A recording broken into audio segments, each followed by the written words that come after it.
हिंगोली येथे पत्नीचा गोळी झाडून खून करणारा पोलीस कर्मचारी तडकाफडकी निलंबित करून त्याची विभागीय चौकशी करण्याचे आदेश पोलीस अधीक्षक श्रीकृष्ण कोकाटे यांनी आज गुरुवार रोजी काढले आहेत. याशिवाय वसमत पोलीस ठाण्याच्या शस्त्रागारातून पिस्टल कधी काढली याचीही चौकशी केली जाते. वसमत शहर पोलीस ठाण्यात कार्यरत पोलीस कर्मचारी विलास मुकाडे यांनी बुधवार दिनांक 25 रोजी रात्री हिंगोली येथे त्यांच्या सासरवाडीला येऊन पत्नी मयुरी मुकाडे यांच्यावर गोळी झाडून खून केलाय. तसेच सासू वंदना धनवे, मेहुणा योगेश धनवे आणि मुलगा श्रियांश मुकाडे यांच्यावरही गोळ्या झाडल्या आहेत. या घटनेत गंभीर जखमी झालेल्या वंदना त्यांच्या शरीरातून 1 गोळी तर योगेश यांच्या शरीरातून 3 गोळ्या शस्त्रक्रिया करून काढण्यात आल्या.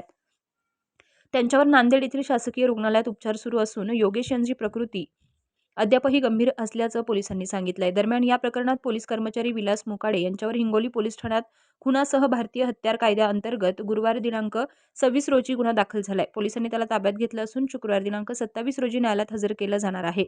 या प्रकरणाचे गांभीर्य लक्षात घेऊन पोलीस अधीक्षक श्रीकृष्ण कोकाटे यांनी आरोपी पोलीस कर्मचारी विलास मुकाडे यास तडकाफडकी निलंबित केलं असून त्याच्या विभागीय चौकशीचे आदेश काढलेत. विभागीय चौकशीच्या अहवालानंतर त्याच्यावर पुढील कारवाई केली जाणार असल्याचं पोलीस विभागाच्या सूत्रांकडून माहिती मिळाली आहे.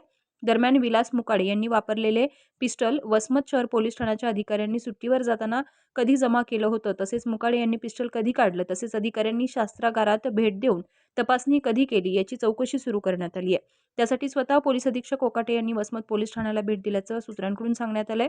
या प्रकरणात शस्त्रागार प्रमुखांनी मुकाडे यांना चाव्या कशा दिल्या याची चौकशी होणार असून या चौकशीनंतर पुढील कारवाई केली जाणार आहे. त्यामुळे पोलीस अधिकारी आणि कर्मचारी कारवाईच्या रडारवर असल्याचं बोललं जात आहे.